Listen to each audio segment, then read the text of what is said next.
नमस्कार दोस्तों, स्वागत है आपका अपने यूट्यूब चैनल एस्पिरेशन क्लासेस में। दिस इज़ पूजा वर्मा। दोस्तों, आज है 9 जुलाई 2022। मैं आपके लिए 9 जुलाई 2022 से रिलेटेड डेली करंट अफेयर के बहुत ही महत्वपूर्ण क्वेश्चंस लेकर के आई हूँ, जो कि दोस्तों आपके हर प्रकार के एग्जाम्स के पॉइंट ऑफ व्यू से हमारा आज का ये वीडियो आपके लिए बहुत ही यूजफुल रहने वाला है। लेकिन दोस्तों, 9 जुलाई का करंट अफेयर स्टार्ट करने से पहले हम कल का रिवीजन करेंगे 8 जुलाई का। दोस्तों, यदि आपको हमारे आज की वीडियो की PDF चाहिए तो आप डिस्क्रिप्शन पर दिए गए व्हाट्सएप लिंक में जाकर डाउनलोड कर सकते हैं। चलिए दोस्तों, अब हम अपना जल्दी से रिवीजन स्टार्ट करते हैं। हमारे रिवीजन का पहला प्रश्न है, नई दिल्ली में आयोजित भारत के पहले पशु स्वास्थ्य शिखर सम्मेलन 2022 का उद्घाटन किसने किया है?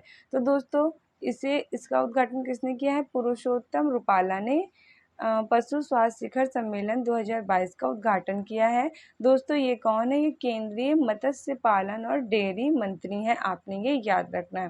दोस्तों, क्वेश्चन नंबर 2 देखते हैं। क्वेश्चन नंबर 2 में है, भारत के छोटे शहरों में नए स्टार्टअप और चुनौतियों से निपटने लायक बनाने के लिए स्टार्टअप स्कूल इंडिया नामक पहल को किस बहुराष्ट्रीय प्रौद्योगिकी कंपनी ने शुरू किया है? तो दोस्तों, इसे शुरू किया है गूगल ने, जो कि अमेरिका की बहुराष्ट्रीय प्रौद्योगिकी कंपनी है। आपने ये याद रखना है। Question number 3, Aviva life insurance company limited के नए MD एंड CEO कौन बने हैं? तो दोस्तों, असित रथ Aviva life insurance company India limited के नए MD एंड CEO बने हैं। क्वेश्चन नंबर 4, विश्व चॉकलेट दिवस 2022 कब मनाया गया है? तो दोस्तों, 7 जुलाई को विश्व चॉकलेट दिवस 2022 मनाया गया है। आपने ये याद रखना है। क्वेश्चन नंबर 5 में है, किस संस्थान ने शोधकर्ताओं ने नैनो सामग्री का उपयोग करके नई fast charging sodium ion battery और सुपर कैपेसिटरों को विकसित किया? दोस्तों, इस प्रश्न का राइट आंसर हो जाएगा भारतीय प्रौद्योगिकी संस्थान खड़गपुर ने। चलिए दोस्तों, क्वेश्चन नंबर 6 देखते हैं। क्वेश्चन नंबर 6 में है, 13 एक्सप्रेसवे वाला भारत का पहला राजमार्ग कौन सा बना है? तो दोस्तों, उत्तर प्रदेश 13 एक्सप्रेसवे वाला भारत का पहला राजमार्ग बन गया है। आपने ये याद रखना है। दोस्तों, पहला राज्यमार्ग बना है, इसलिए आपके एग्जाम के पॉइंट ऑफ व्यू से ये क्वेश्चन इंपॉर्टेंट हो जाता है। क्वेश्चन नंबर 7, विद्युत उत्पाद कंपनी टाटा पावर ने सौर विनिर्माण सुविधा स्थापित करने के लिए पीसी राज्य सरकार ने 7 समझौता पर ज्ञापन हस्ताक्षर किए हैं। तो दोस्तों, तमिलनाडु की राज्य सरकार ने समझौता ज्ञापन पर हस्ताक्षर किए हैं। आपने ये याद रखना है। क्वेश्चन नंबर 8, पर्यावरण वन एवं जलवायु परिवर्तन मंत्रालय द्वारा ने हरियाली महोत्सव वन महोत्सव 2022 का आयोजन कहाँ किया है? तो दोस्तों, हमारे इस प्रश्न का राइट आंसर हो जाएगा नई दिल्ली में। क्वेश्चन नंबर 9, एक जिला एक उत्पाद ODOP को डिजिटल कॉमर्स प्लेटफॉर्म ONDC से जोड़ने वाला भारत का पहला राज्य कौन सा बना है? तो दोस्तों, Uttar Pradesh. Question number 10, Sweden और किस देश के उत्तरी अटलांटिक संधि संगठन नाटो के साथ परिग्रहण प्रोटोकॉल पर हस्ताक्षर है? तो दोस्तों, फिनलैंड के साथ। आपने ये याद रखना है। दोस्तों देखिए, हम आपको रिवीजन इसलिए कराते क्योंकि हमने ये कल क्वेश्चन विद एक्सप्लेनेशन रीड किए और आज हमने इन्हीं क्वेश्चन का रिवीजन किया। इससे दोस्तों क्या होता है कि हमें ये क्वेश्चन रिवाइज रहते हैं और हम भूलते नहीं हैं। चलिए दोस्तों, अब हम 9 जुलाई 2022 का करंट अफेयर स्टार्ट करते हैं विद एक्सप्लेनेशन। पहला क्वेश्चन है, भारत के नए उपचुनाव आयुक्त कौन बने हैं? तो दोस्तों, हमारे इस प्रश्न का राइट आंसर हो जाएगा option number C, RK Gupta. कौन बने हैं? RK गुप्ता भारत के नए उपचुनाव आयुक्त बने हैं। आपने ये याद रखना है। इंपॉर्टेंट पॉइंट से अपने इस प्रश्न को हम और जानते हैं। तो दोस्तों, RK गुप्ता भारत के नए उपचुनाव आयुक्त बने हैं और इन्होंने T श्रीकांत का स्थान लिया। दोस्तों, आपने ये नहीं भूलना है कि इन्होंने किसका स्थान लिया है? T श्रीकांत का स्थान लिया है। क्वेश्चन नंबर 2 में है, मिसेस यूनिवर्स डिवाइन 2022 का खिताब किसने जीता है? तो दोस्तों, हमारे इस प्रश्न का राइट आंसर हो जाएगा option number B, Pallavi Singh. आप इमेज में पल्लवी सिंह जी को देख सकते हैं। इंपॉर्टेंट पॉइंट से अपने इस प्रश्न को हम और जानते हैं। तो दोस्तों, उत्तर प्रदेश की पल्लवी सिंह ने विश्व स्तरीय मैसेज यूनिवर्सिटी डिवाइन 2022 का खिताब जीता है। इस मिसेस यूनिवर्स कॉन्टेस्ट में 110 देशों ने भागीदारी की थी। आयोजन स्थल की यदि हम बात करें तो दोस्तों, इसका आयोजन स्थल था योशू, दक्षिण कोरिया। ठीक है दोस्तों, आपने ये नहीं भूलना है। क्वेश्चन नंबर 3, नई शिक्षा नीति का रोड मैप तैयार करने के लिए प्रधानमंत्री नरेंद्र मोदी ने अखिल भारतीय शिक्षा समागम 2022 का उद्घाटन कहाँ किया है? तो दोस्तों हमारे इस प्रश्न का राइट आंसर हो जाएगा ऑप्शन नंबर ए, वाराणसी, उत्तर प्रदेश में। इंपॉर्टेंट पॉइंट से अपने इस प्रश्न को हम और जानते हैं। तो नई शिक्षा नीति का रोड मैप तैयार करने के लिए प्रधानमंत्री नरेंद्र मोदी ने वाराणसी में अखिल भारतीय शिक्षा समागम 2022 का उद्घाटन किया है। इस सम्मेलन का उद्देश्य नई शिक्षा नीति के तहत नीति निर्माताओं के साथ विचार विमर्श करके बच्चों की प्रतिभा और चॉइस के हिसाब से उन्हें कुशल बनाना है। आपने ये याद रखना है। क्वेश्चन नंबर 4 में है विश्व किशवली दिवस 2022 कब मनाया गया है? तो दोस्तों हमारे इस प्रश्न का राइट आंसर हो जाएगा ऑप्शन नंबर डी, 7 जुलाई को विश्व किशवली दिवस मनाया जाता है। इंपॉर्टेंट पॉइंट से क्वेश्चन को और जानते हैं। यूनेस्को के सदस्य देशों द्वारा हर साल 7 जुलाई को विश्व किशवली दिवस मनाया जाता है। अफ्रीका में सबसे व्यापक रूप से बोलने जाने वाली भाषाओं में से एक है। इस दिवस को मनाने का मुख्य उद्देश्य शांति और बहुसंस्कृतिवाद को बढ़ावा देने के लिए किशवली भाषा को एक उपकरण के रूप में बढ़ावा देना है। दोस्तों यदि हम वर्ष 2022 की थीम की बात करें तो थीम थी किशवली फॉर पीस एंड प्रॉस्पेरिटी। आपने ये नहीं भूलना है क्योंकि थीम आपके एग्जाम के पॉइंट ऑफ व्यू से इंपॉर्टेंट हो जाती है।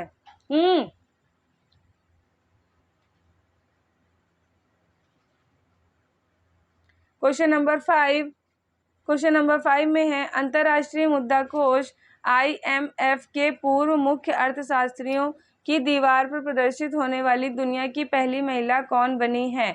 तो दोस्तों हमारे इस प्रश्न का राइट आंसर हो जाएगा option number A, Gita Gopinath, जो कि कहाँ की हैं? भारत की हैं। चलिए दोस्तों इंपॉर्टेंट पॉइंट से क्वेश्चन को हम और जानते हैं। तो भारतीय मूल की गीता गोपीनाथ अंतर्राष्ट्रीय मुद्रा कोष की पूर्व अर्थशास्त्रियों की दीवार पर प्रदर्शित होने वाली दुनिया की पहली महिला और दूसरी भारतीय महिला बनी है। यह सम्मान प्राप्त करने वाले रघुराम राजन पहले भारतीय थे। दोस्तों आपने ये याद रखना है कि अर्थशास्त्रियों की दीवार प्रदर्शित होने वाली दुनिया की पहली महिला बनी है गीता गोपीनाथ, ठीक है। और ये भारत की दूसरी है, महिला नहीं लेकिन भारत के दूसरे व्यक्तियों में है, क्योंकि पहला ये सम्मान कौन प्राप्त कर चुके हैं? रघुराम राजन। चलिए दोस्तों हमारे प्रश्न में बात हुई है IMF की। तो IMF क्या होता है? तो IMF होता है इंटरनेशनल मॉनेटरी फंड, यानी कि अंतर्राष्ट्रीय मुद्रा कोष। स्थापना की यदि हम बात करें दोस्तों तो इसकी स्थापना हुई थी 27 दिसंबर 1945। मुख्यालय वॉशिंगटन DC USA। सदस्य देशों की संख्या 190। अध्यक्ष दोस्तों इसके कौन है? Kristalina Georgieva. दोस्तों आई होप सो आपको हमारा ये वीडियो पसंद आ रहा होगा। हमारी वीडियो क्वालिटी और कंटेंट अगर आपको अच्छा लग रहा है दोस्तों हमारे वीडियो को लाइक ज़रूर करें, और दोस्तों देखते हुए हमारे वीडियो को लाइक करके हमारे अपने दोस्तों में हमारे चैनल को शेयर भी कर लें और सब्सक्राइब भी कर लें। चलिए दोस्तों क्वेश्चन नंबर 6 देख लेते हैं। क्वेश्चन नंबर 6 में है रोजगार और शहरों की अर्थव्यवस्था को बढ़ावा देने के लिए वर्ष 2023 में भारत की सबसे बड़ी शॉपिंग फेस्टिवल की मेजबानी कौन सा शहर करेगा? तो दोस्तों हमारे इस प्रश्न का राइट आंसर हो जाएगा ऑप्शन नंबर ए, दिल्ली। इंपॉर्टेंट पॉइंट से अपने इस प्रश्न को हम और जानते हैं। तो रोजगार और शहरों की अर्थव्यवस्था को बढ़ावा देने के लिए वर्ष 2023 में दिल्ली भारत का सबसे बड़ा शॉपिंग फेस्टिवल की मेजबानी करेगा। ये भारत में अब तक का सबसे बड़ा शॉपिंग फेस्टिवल होगा। इस त्यौहार के दौरान ग्राहकों को उत्पादों पर भारी छूट की पेशकश की जाएगी और त्यौहार की गुणवत्ता को उच्च बनाए रखने के लिए पुरस्कार भी दिए जाएंगे। दोस्तों न्यू दिल्ली की बात हुई हमारे इस प्रश्न में, तो चलिए न्यू दिल्ली से रिलेटेड भी फैक्ट देख लेते हैं।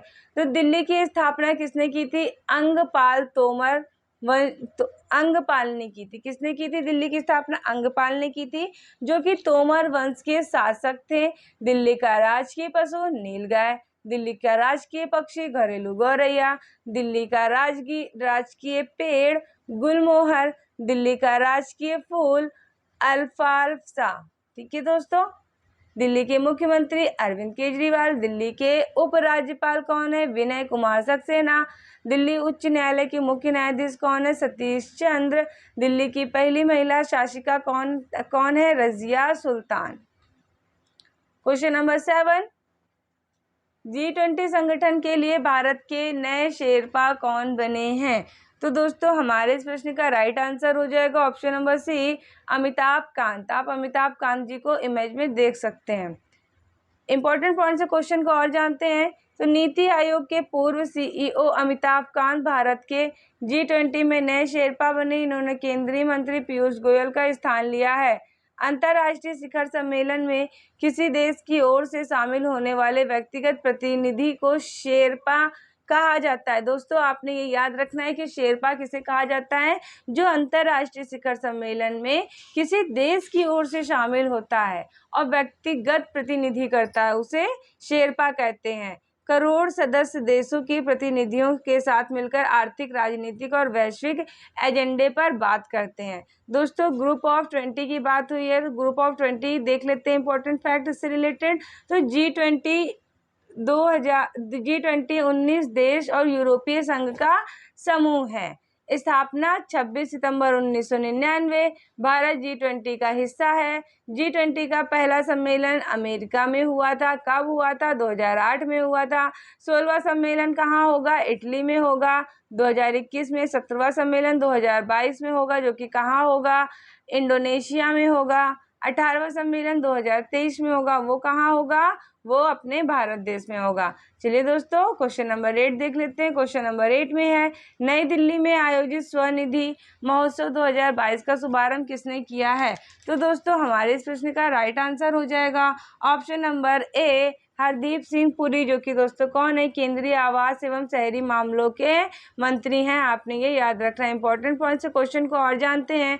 तो केंद्रीय आवास और शहरी मामलों के मंत्री हरदीप सिंह पुरी ने नई दिल्ली में आयोजित स्वनिधि महोत्सव 2022 का शुभारंभ किया है। प्रधानमंत्री स्वनिधि योजना की सफलता को चिन्हित करने के लिए मनाया जाने वाला एक संस्कृति उत्सव है। आपने ये याद रखना है। क्वेश्चन नंबर 9, क्वेश्चन नंबर 9 में है, जुलाई 2022 में किस देश के पूर्व प्रधानमंत्री शिंजो आबे की चुनाव अभियान के दौरान गोली मारकर हत्या की गई है? तो दोस्तों हमारे इस प्रश्न का राइट आंसर है ऑप्शन नंबर बी, जापान के ये प्रधानमंत्री थे पूर्व शिंजो आबे, जो कि चुनाव अभियान के दौरान भी इनकी अभी हाल ही में गोली मारकर हत्या की गई है। इंपॉर्टेंट पॉइंट से क्वेश्चन को और जानते हैं। तो जापान के पूर्व प्रधानमंत्री शिंजो आबे की पश्चिमी जापान के नारा शहर में एक चुनाव अभियान के दौरान गोली मारकर हत्या की गई है। दोस्तों जो कि अभी आज है अपना 9 जुलाई, इनकी हत्या हुई थी 8 जुलाई की इवनिंग को, जब ये अपना चुनाव अभियान कर रहे थे नारा शहर में, जापान के नारा नामक शहर में। इम्पोर्टेंट पॉइंट देखते हैं जापान से रिलेटेड। तो जापान एशिया महाद्वीप में स्थित है। जापान की राजधानी टोक्यो है। करेंसी की यदि हम बात करें तो जापानी येन। जापान के प्रधानमंत्री फुमियो किशिदा। जापान की संसद का नाम दोस्तों डाइट है। और शिनानो नदी जापान की सबसे लंबी नदी है। जापान का सबसे ऊंचा पर्वत माउंट फूजी पर्वत जापान का सबसे ऊंचा पर्वत है। तो दोस्तों आपने देखा कि हमने इस क्वेश्चन में अपने दो करंट अफेयर दो पॉइंट कनेक्ट किए। जैसे कि दोस्तों अपना हमने क्या कनेक्ट किया, इसमें पहले जापान से रिलेटेड हम लोगों ने इम्पोर्टेंट फैक्ट भी देख लिए, और जो शिंजो आबे जो अभी पूर्व प्रधानमंत्री थे जापान के, उनकी हत्या हुई वो भी हमने देखा। दोस्तों इस तरह से आपको इस क्वेश्चन में बहुत ही इंपॉर्टेंट हो जाता है। क्वेश्चन नंबर 10 देख लेते हैं। क्वेश्चन नंबर 10 में है, लगातार 13 T20 मैच जीतने वाले क्रिकेट इतिहास के पहले कप्तान कौन बने हैं? तो दोस्तों हमारे इस प्रश्न का राइट आंसर हो जाएगा option number B, Rohit Sharma, जो कि इंडिया के क्रिकेटर हैं। आपने ये याद रखना है। इंपॉर्टेंट पॉइंट से क्वेश्चन को और जानते हैं। भारत के कप्तान रोहित शर्मा लगातार 13 T20 मैच जीतने वाले क्रिकेट इतिहास के पहले कप्तान बन गए हैं। रोहित शर्मा ने यह उपलब्धि साउथहैम्पटन में इंग्लैंड के खिलाफ 3 मैचों की श्रृंखला के पहले T20 मैच के दौरान हासिल की थी। इस तरह से दोस्तों अब हमारे वीडियो का बहुत ही महत्वपूर्ण पार्ट शुरू होता है, जो कि दोस्तों 9 जुलाई से ही रिलेटेड अन्य महत्वपूर्ण प्रश्न है जो कि हम आपके लिए वन लाइनर के फॉर्म में लेकर आते हैं। दोस्तों आई होप सो आपको हमारा वीडियो का यह पार्ट भी अच्छा लगता होगा। दोस्तों यदि आपको हमारे वीडियो का पार्ट अच्छा लगता है तो जल्दी से हमारे वीडियो को लाइक कर दें। आपके एक लाइक से हमें बहुत प्रोत्साहन मिलता है अपना अगला वीडियो बनाने के लिए। चलिए दोस्तों क्वेश्चन नंबर 11, अकादमिक उत्कृष्टता के लिए लोक प्रशासन के क्षेत्र में डॉक्टर राजेंद्र प्रसाद मेमोरियल पुरस्कार की स्थापना किसने की है? तो दोस्तों डॉक्टर जितेंद्र सिंह ने की है, जो कि दोस्तों केंद्रीय विज्ञान एवं प्रौद्योगिकी राज्य मंत्री हैं। क्वेश्चन नंबर 12, पेट्रोलियम निर्यातक देशों के संगठन OPEC की महासचिव का नाइजीरिया में निधन हो गया है। इसका क्या नाम था? इसका नाम था मोहम्मद बरकिंडो। क्वेश्चन नंबर 13, फोर्ब्स द्वारा जारी अमेरिका के सबसे अमीर स्वनिर्मित महिलाओं की सूची 2022 में भारतीय मूल की जयश्री वी उल्लाल किस स्थान पर रही हैं? तो दोस्तों ये रही हैं 15वें स्थान पर।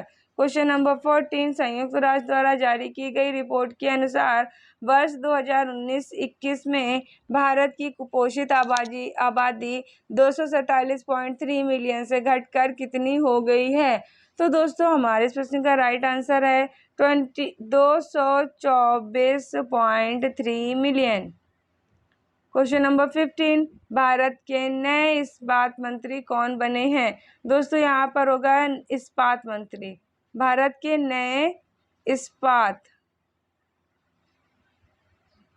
नए इस्पात मंत्री कौन बने हैं? तो दोस्तों ये बने हैं ज्योतिरादित्य सिंधिया, जो कि अतिरिक्त प्रभार मंत्री भी हैं। आपने ये याद रखना है। तो दोस्तों इस तरह से आज की वीडियो में हमने कल का रिवीजन किया, 9 जुलाई से related current affair with explanation पढ़ें। फिर दोस्तों 5 वन लाइनर क्वेश्चन भी हमने आज के अपने इस वीडियो में कवर किए। दोस्तों आई होप सो आपको हमारा वीडियो पसंद आया होगा। अगर अभी तक आपने हमारे वीडियो को लाइक नहीं किया है तो लाइक कर दें, चैनल को सब्सक्राइब नहीं किया सब्सक्राइब कर लें और अपने दोस्तों में हमारे आज के सेशन को शेयर कर दें ताकि ज़्यादा से ज़्यादा लोग हमारे इस वीडियो को देख सकें। अंत में हमारे वीडियो में बने रहने के लिए आपका बहुत बहुत धन्यवाद। तो चलिए मिलते हैं आपसे अपने अगले वीडियो में, तब तक के लिए थैंक यू।